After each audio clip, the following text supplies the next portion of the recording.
My name is VANISSA PETRUS ADAN and my metric number is 2028219114. The location that has been proposed for our project is in Petaling Jaya and it is a mix of 3 lots. These lots are located in Kampung Bukit Ceraka, Mukim Bukit Raja, and the 3 lots number are 16724, 16712 and 16739 respectively.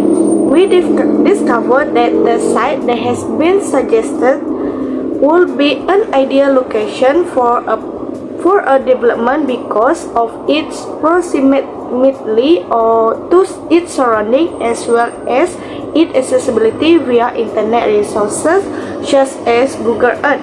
We have gathered all of necessary information from the various governmental organizations so that we can satisfy all of the requirements and make a decision regarding the planned project that will be developed. We made the decision to build a mixed-use community that will consist of both residential and business space. In order to ensure that the process is carried out correctly, it is necessary to collect all the essential information pertaining to the project. The data that is going to be utilized as reference sources has been provided by the Valuation and Property Services Department (JPPH), the Land Office, and a few additional sources. The information that has been provided assists us in performing site analysis as well as analysis of the housing market and the socio-economic environment.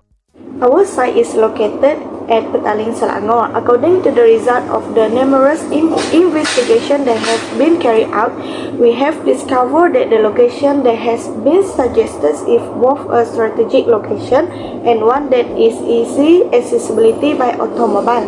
This is due to the fact that the planned location is situated next to the residential area and provide access to the neighborhood via a road. We will be able to draw more accurate conclusion about the project that will be created on the land with the assistance of the information that we gather while working on this project. We gather all the information that may assist us in generating this development proposal report so that we could make sure that this study is effective enough to be used as a guideline to carry out the proposed project. Our goal was to ensure that this study is useful enough to be used as a guideline. The data is collected from a select number of government agencies in order to assist in the examination of the site, the property market, the socio-economic environment, and the competitive landscape, all of which are required to be included in the proposal report. In addition, the development proposal report contributes to the process of the assessing whether or not the project can be successfully completed and whether or not it should proceed to the next phases of development. The proposed site will take up an area of 3.937 hectares. The planned real estate development will include of a double terrace house and a double storage shop lot in addition to other facilities and convenience such as an electrical substation, sewerage, water supply, a road and drainage system, a playground and parking space. For lot number 16724 at Mukim Bukit Raja, District Petaling, location Kampung Bukit Ceraka, State Selangor. Lot area is 1.093 hectares. Category of land agriculture and express condition is agriculture land. For lot number 16712, Mukim Bukit Raja, District Petaling, location is at Kampung Bukit Ceraka, State in Selangor. Lot area is 1.351 hectare. Category of land is agriculture and express condition is agriculture land. The last is for lot number 16739, Mukim Bukit Raja, District Petaling, location at Kampung Bukit Ceraka, State at Selangor. Lot area is 1.493 hectare. Category of land is agriculture and express condition is agriculture land. Hi, my name is Olivia CHELENGGA and I will explain the next part, which is the surrounding development around our subject property. The first one is residential area. The nearest residential is Desa Tropika, which is 260 meters from our subject properties.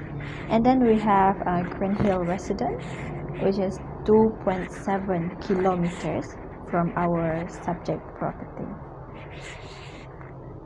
Next is the commercial areas.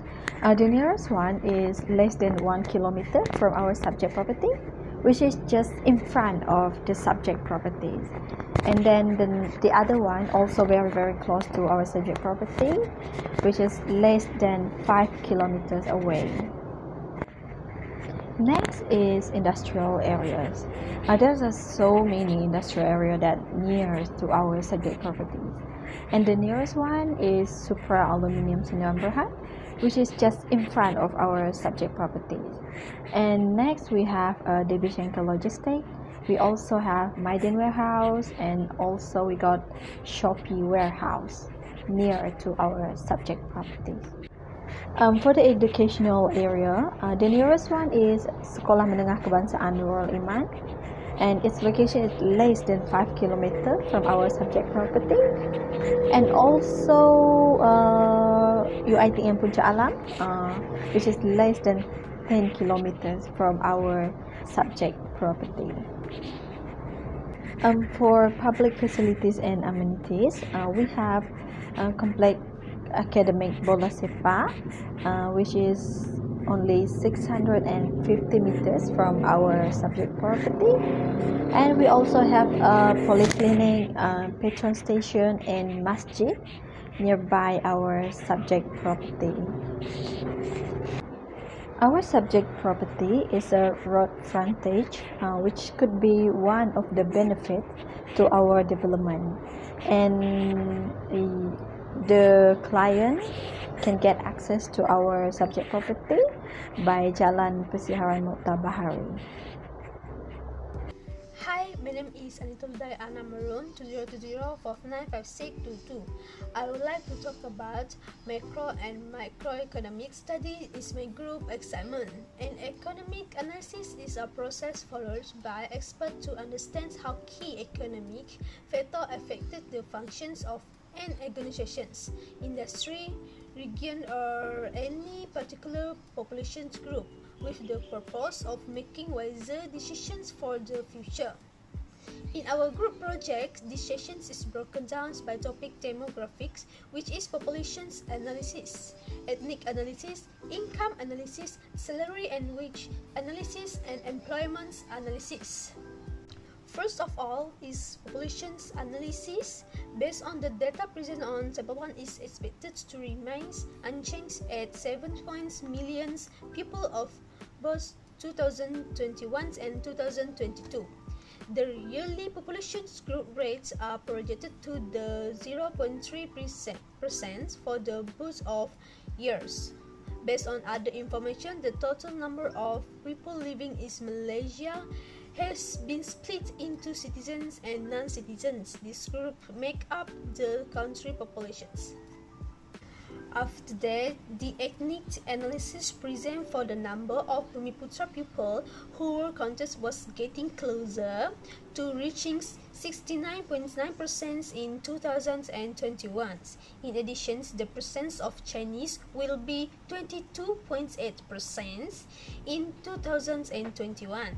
The percentage of people who identify as Indians also went down, reaching 6.6% in 2022, which is down from 6.7% in 2021, while the percentage belonged to other ethnic group remains the same from 2020 at 0.7% to 2022.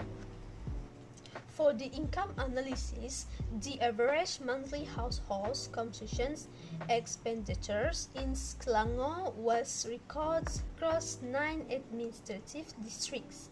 These districts include Petaling, Sepang, Gombak, Klang, Hulu Langat, Kuala Langat, Kuala Selangor, and Hulu Selangor, as well as Sabak Bernam.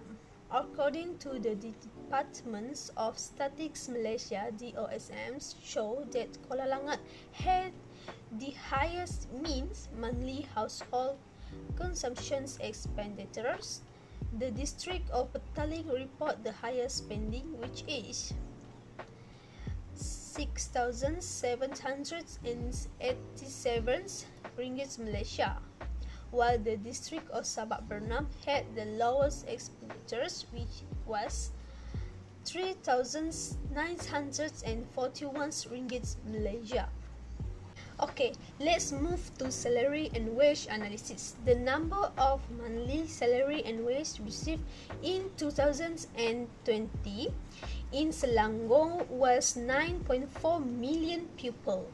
This number increased to 9.7 million people in the next year, which is 2021.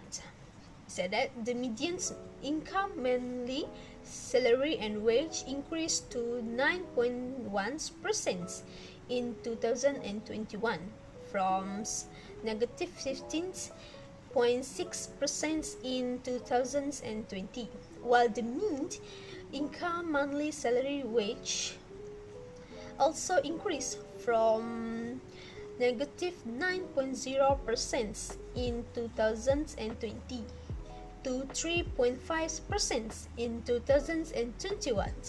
Finally is employment analysis. In January 2022, there were 16.37 million people for the labor force, and this amount was increased in February 2022, which is 16.40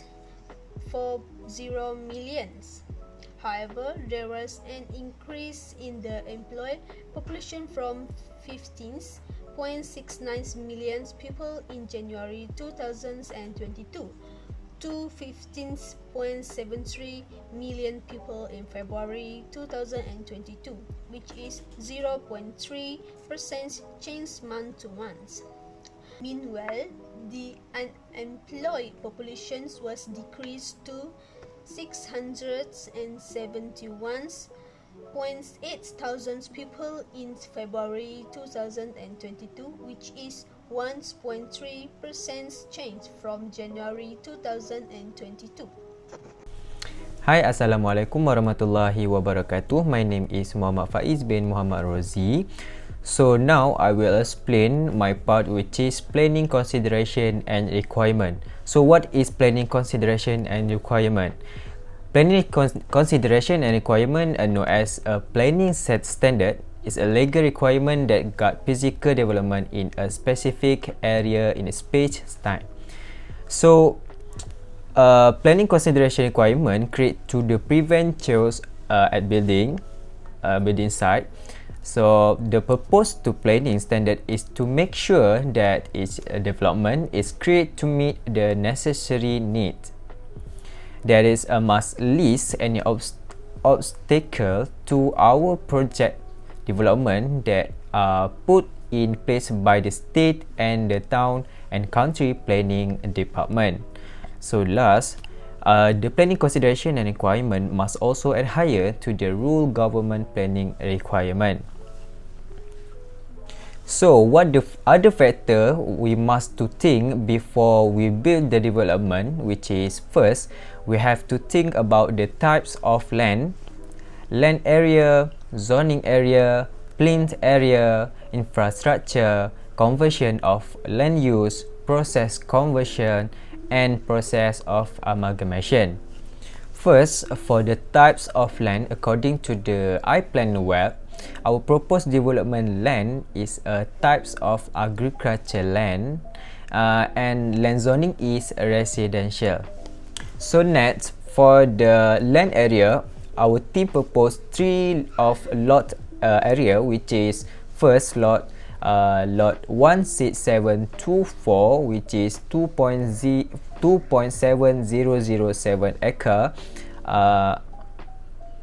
and second lot 16712, which is 3.3384 acre, and last lot 16739, which is 3.6893 acre. So the combined total of the land, which is 10 acre. For the zoning area, on the proposal land, there is a zoning district that is designed as residential. The land parcel on which we settle on constructing our home needs to be in conformity with the land zone in order for our proposal to be accepted by the town and country planning department, the multiple or district council or the town development plan. Given that the area is classified residential, the development of our proposal mixed use building is quite suitable there. So for the plain area, the total plain area is 60%, which is used for the development of our mixed development. According to the relevant town and country planning and local authorities, the plain area of the lot is computed. For the infrastructure or the utilities and facilities such as water tank, sewage system, electrical substation, parking, road and drainage include in our development in compliance with the planning criteria to make sure the building inhabited have all they need. So next, for the conversion of land use. Conversion of land use under section 124 of the National Land Code or 1965 provide the application to alter or impose the category of land. Agricultural land cannot be used for residential purpose. The premium will be levied for the conversions. The charge for premium of building land is 20% from the market value. So next, what's the process for conversion? Process conversion: first, the landlord made an application for conversion to get approval. Next, get permission from everyone that owns the land or a body of interest registered or occupied below tenancy. So next, ensuring all tax and rentals have been paid. Next, supported by estate authority. If the application is approved, the proprietor must pay addition premium and new land tax. So next, new tax start from the first day approval until the other next year. After that, payment must be in Form 7G and must be paid within 3 months from date of submit Form 7G. The last one, land office provide a memorandum of Form 7C to the registration authority. So next, I will explain the process of amalgamation. First, the application has to be submitted to the land administrator in Form 9C and shall be accompanied by: first, application fees; second, a plan showing the lot to be amalgamated, which is approval from OAC, and last, if there is absence of any such participation of the land administrator so required, 7 copy of any approval required, such as from planning authority and from state authority for the development of the area located. So next, land office direct clear to open file for land application of Form 9C. The detail of the application are recorded in the relevant record. And second, acknowledgement of application is sent to the applicant. Next, the land office endorse of request to confirm an application for the unification of the DHD lot. So next, land office direct placement officer to make land report. First, what on the land, Second, whether within the area of the local authority or under the body designated with power in relation to city and country planning. So next, the application is then forwarded to the relevant department for further comments such as state direction and the land administrator. So, when approved by the state authority, the land office will directly inform the PTG according to the form. Next, the amalgamation can be approved only if certain conditions as certified with: first, the lot to be amalgamated are held under land office title and their combined area will access 4 hectare. Second, lots are held party under registry title and under land office title. And the last, similar period for which they are held, the rate at which rent is payable, the category of land use condition and restriction in interest. And next, if the application is rejected, the land office shall cancel or request to cancel the note made in DHD, which is the application must also be notified immediately. And the last one is on approving, the land administrator shall notify the proprietor of the approval, and the proprietor need to pay first survey officer who surveyed the area that can estimate the amount of the fee chargeable. Second, fee of preparation and registration of final document of title, and the last, premium chargeable by virtue of any such direction.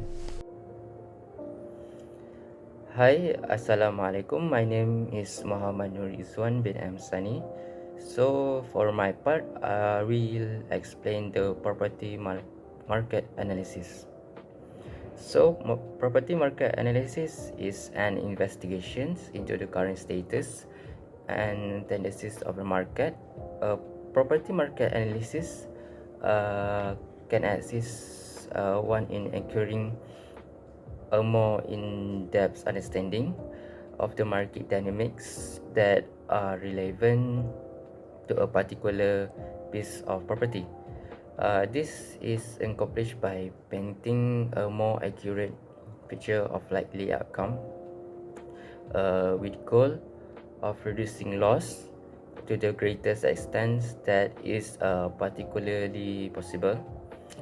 So before deciding whether or not to move through with a planned property development in particular site, so they must first determine whether or not the development will be profitable and whether or not it will be viable. For this part, this subtopic is I will explain the Malaysia economy. So the growth in Malaysia gross domestic product for the first quarter of 2022 was reported to be 5.0%, a significant increase over the 3.6% growth that was recorded by the previous quarter. After taking into account any relevant seasonal influence, the GDP show a year-on-year increase of 3.9%. The performance of economy during this quarter was led by the manufacturing and service sector, while the increase reported in the agriculture sector was almost non-existent. This was caused by increase in the supply of products and services, which is led to this result. During the same time period, performance was better in terms on demand, which is driven by private final consumption expenditure first, followed by the government final consumption expenditure, and gross final capital formations. During this time period, performance was also higher in terms of supply. So as you can see at the chart on the slide, so from January of 2022 through March of the year, the monthly performance of the economic display an improvement in development. The performance of the GDP expanded by 4.3% and 4.2% respectively in January and February 2022, and then March 2022. This growth improved to 5.4% from the previous month's level. The level of economic performance in the first quarter of 2022 has surpassed that of the first quarter of 2019 by 5.2%, which is equivalent to an increase of 17.9 billion ringgit, as indicated by the current status of economy. When prices are held constant, the GDP of Malaysia decreased to only 360.2 billion from its present level of RM 422.5 billion. Yet the current level is still at 422.5 billion. So next, I will explain the Selangor economy. So the government of the state of Selangor has developed a number of strategies with the goal of assisting the economy of the state in recovering from the negative impact of the COVID-19 pandemic and becoming more stable. This year, the year 2032 through 2036 are covered under the Selangor One Plan, which is the development strategy spanning 5 years. It stated during the first 3 months of 2032, this plan takes into account everything that is happening currently in terms of advancement, the economy, culture, education, and so on. It is cover all of this topic and more.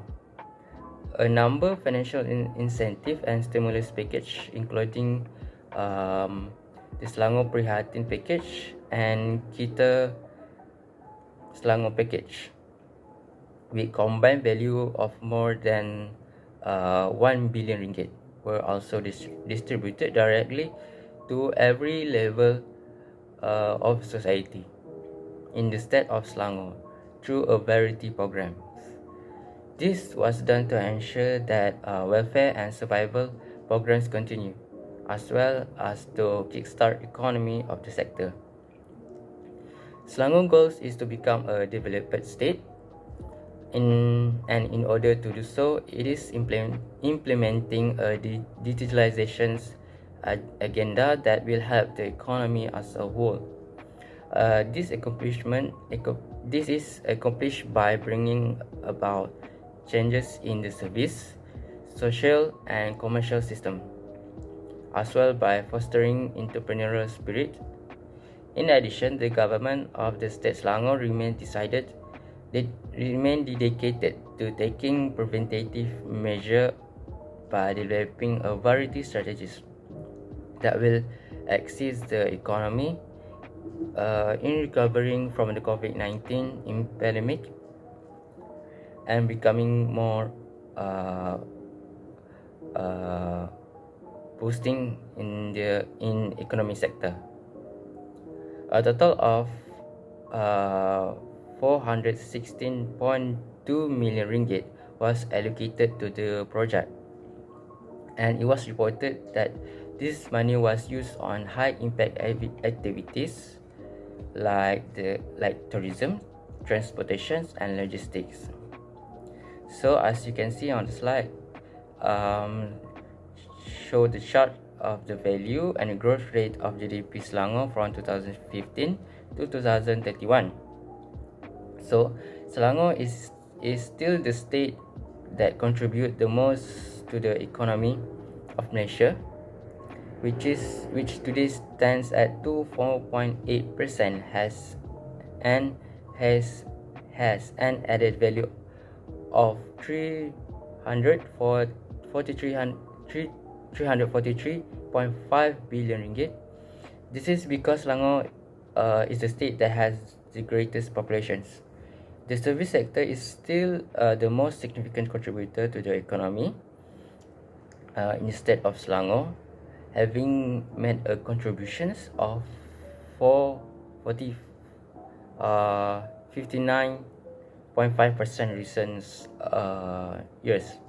In the meantime, the contribution from the manufacturing sector was 31.4% of total, while the contribution from the construction businesses was 4.1% of the total. In comparison, the contribution of agriculture sector was 1.4%, while the contribution of the mining and quarrying industry was only 0.2%. So next, I will explain the Malaysia property market. So during 2022, an increase of 16.7% in value and 30.9% in volume, which is indicated as the transaction worth 76.9 billion were recorded in 2031. The increase seen in Selangor 10.7%, Pulau Pinang 6.3%, and Kuala Lumpur 4.9% improve as a result. Alternatively, market activity fell by 2.4% in Johor.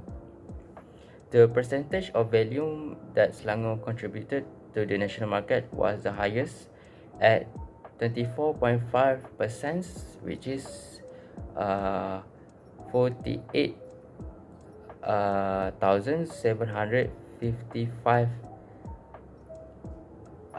transactions, and the percentage of value that it contributed was 34.4%, which is 26.9 billion ringgit. For the Kuala Lumpur had the second highest value among the 11,129 transactions, which was 9.69 billion ringgit and contributed 12.6% of the market. So from the data that I get, terrace homes continue to be in high demand as in evidence by the fact that they were responsible for roughly 43% of all residential transactions. After this, residential properties came vacant lots and high-rise apartments, each of which held approximately 50% of the market share.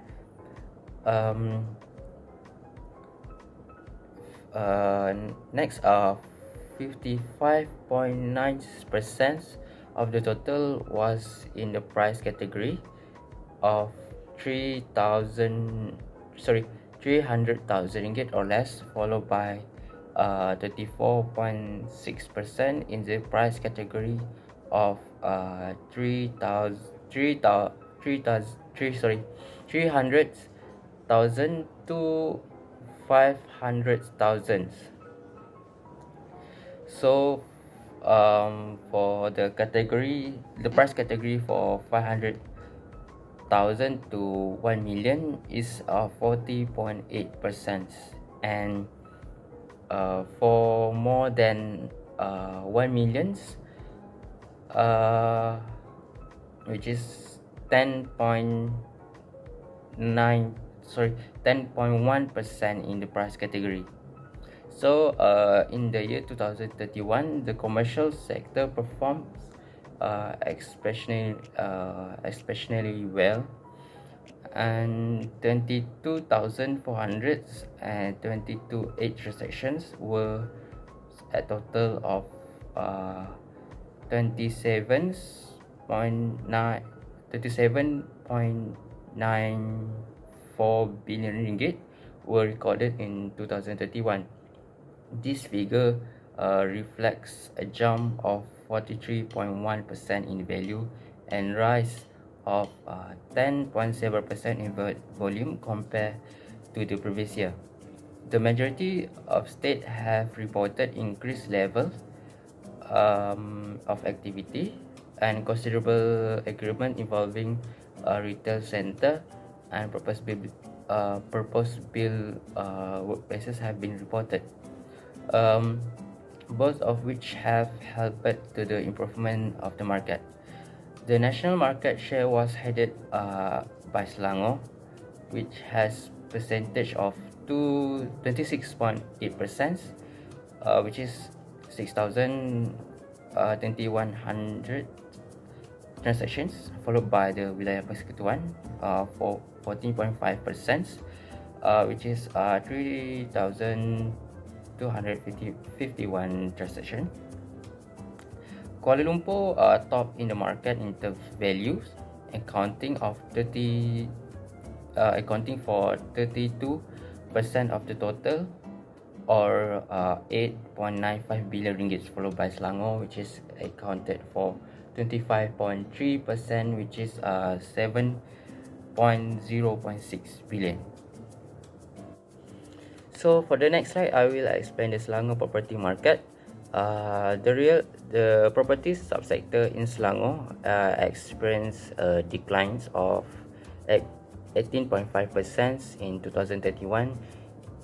In 2022, negative 25.5%, which has resulted in an increased value of 4.1 billion. This compared to a decline of 35.5% in 2020. This contraction is influenced by the activity in property for sale on property or lease, specifically in the purchase, sales, rental, and handling residential property and development for projects built for their own operations, such as for rents of space in the buildings, dominating 63.3% of the entire property subsector in Selangor. In addition, this contraction is influenced by the fact that residential property account for 63.3% of all property transactions in Selangor. This contraction is specifically affected by buying, selling, renting, and managing of residential property. The performance of property in Selangor has continued to be troublesome despite the adoption of COVID-19 pandemic. This is due to pre-existing difficulties such as dumping of unsold ready-made homes and the provisions of the office space and complexes with a higher level of shop than are required. As consequences of the widespread effects of the COVID-19 pandemic, purchases are still hampered by the concerns regarding their capacity to get finance, employment assurance, and economic stability. In spite of this, the performance of other subsectors such as transport and storage and banking and insurance respectively is hopefully, and this indirectly promotes growth in the real estate subsector in Selangor, which one of the strongest subsector in the state.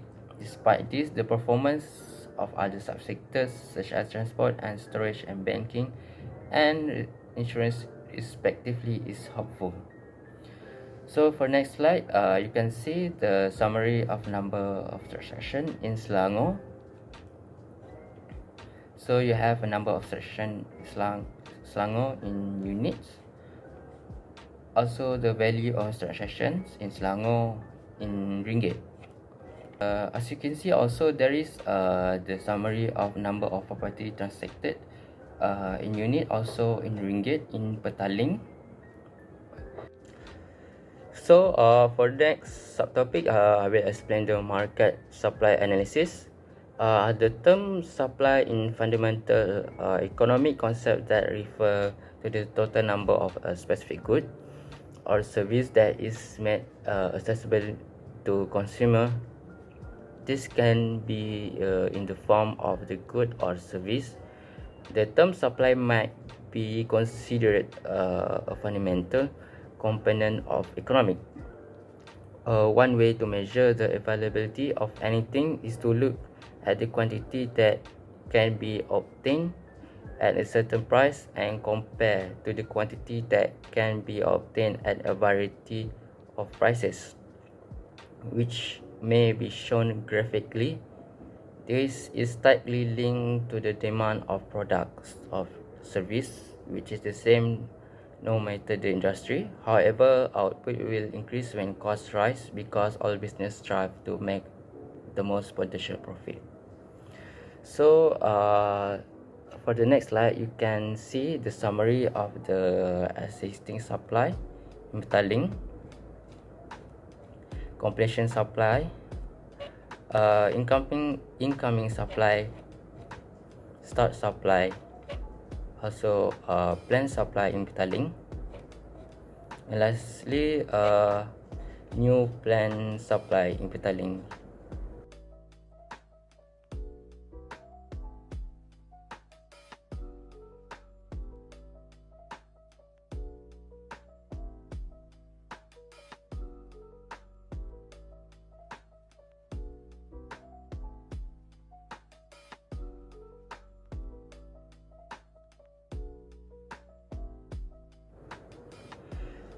So the last subtopic that I will explain is the market demand analysis.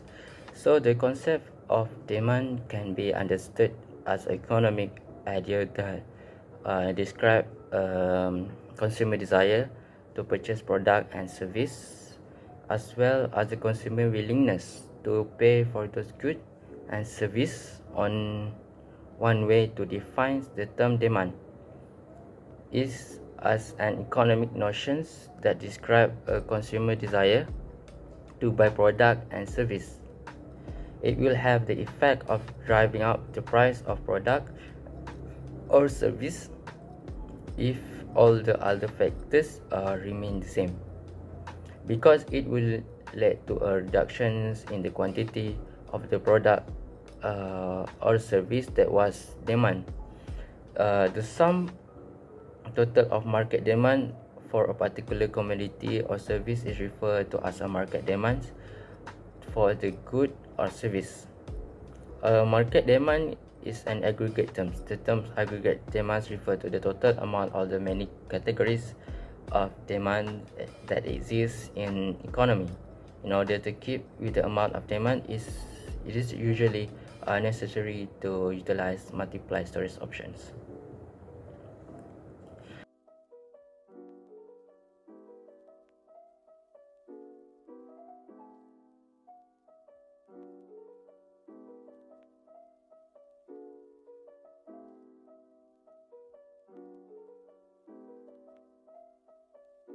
Hi, my name is Felicia Patrick's. I'm from AP225 4A and my matrix number was 2021132243. So today I will present about the target market, which is the target market consists of 5, which is the retainer and a medium level income, public and private authority, the ethnic groups and investor.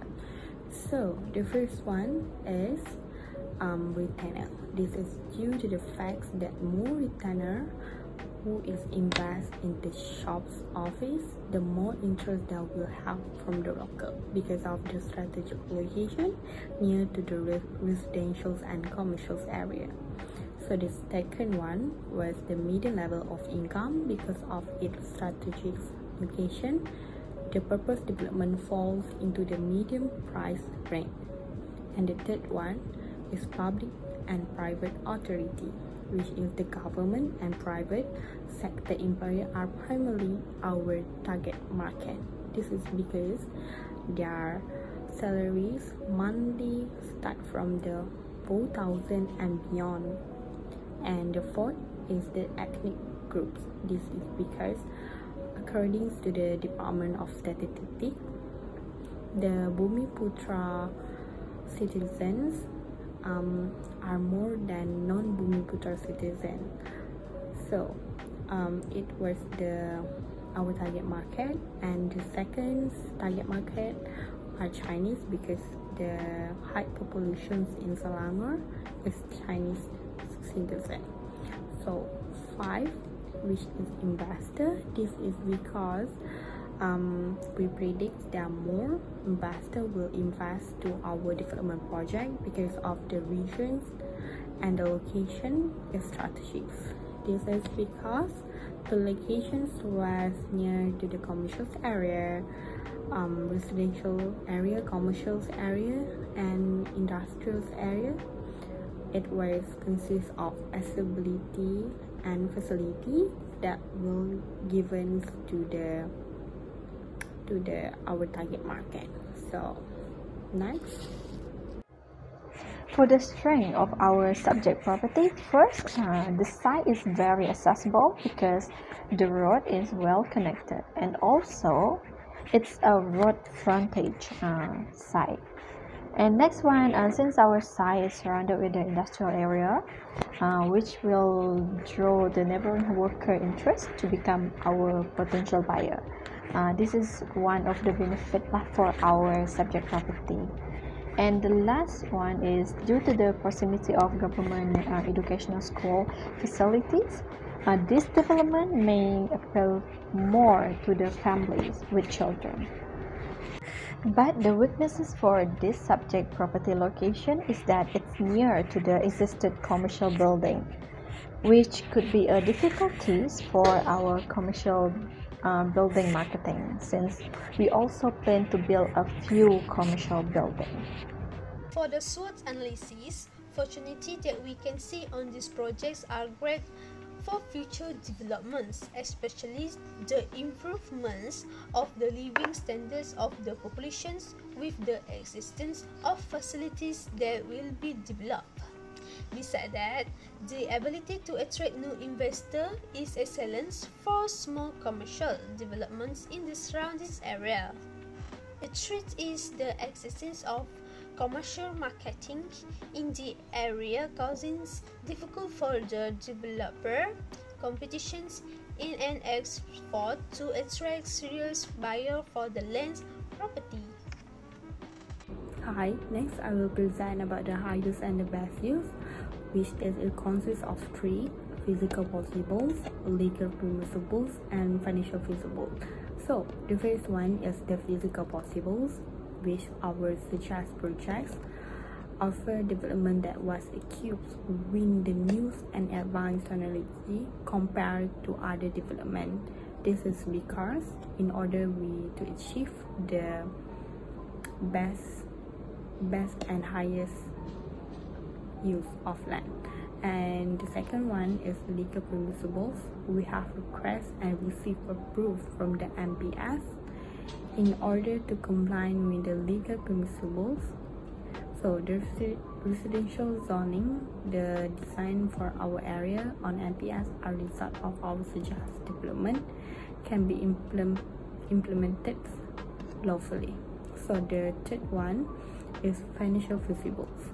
We believe that our proposed project might receive the financial feasibles from the proposed development by generating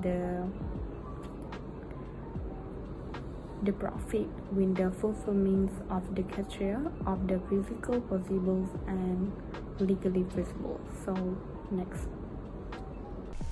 Alright, so for the development concept, as we can see and as we can look at the slide, due to the location of the proposed property in lot 16724, 16712 and 16739 Jalan Kampung Bukit Cerakah Mukim Bukit Raja Petaling, we decided to adopt a contemporary and orderly neighborhood as our idea. Now I will explain about financial analysis for our proposed project. Our GDV for this project is at 756 to 500, while total development cost for our project is 29779076.29. Summary of sensitivity analysis. First, gross development values of double-story terrace house versus site value, which is 0.7933, which is not sensitive. Second, GDV of double-story shop house versus site value, which is 0.7933, which is not sensitive. And development period versus site value, which is negative 5.349, which is very sensitive. Building cost versus site value, which is negative 0.8982, which is not sensitive. And financing cost versus site values, which is negative 0.1611, which is not sensitive. For the recommendation for this project is profit over GDV is 19%, which is viable, while profit over TTC is 54%, also viable. Positive net present value is a good investment, and our project get positive, which is RM13152,914, which is viable. And percent higher than borrowing cost, also higher, that is viable. And percent higher than target ROR, also higher, and this is viable. For period for this project is 7 quarters, which is not viable because shorter period is better project. We can see that 5 out of the 6 viability criteria are viable based on the result of the viability measurement in table 4. We advise moving on with our planned project.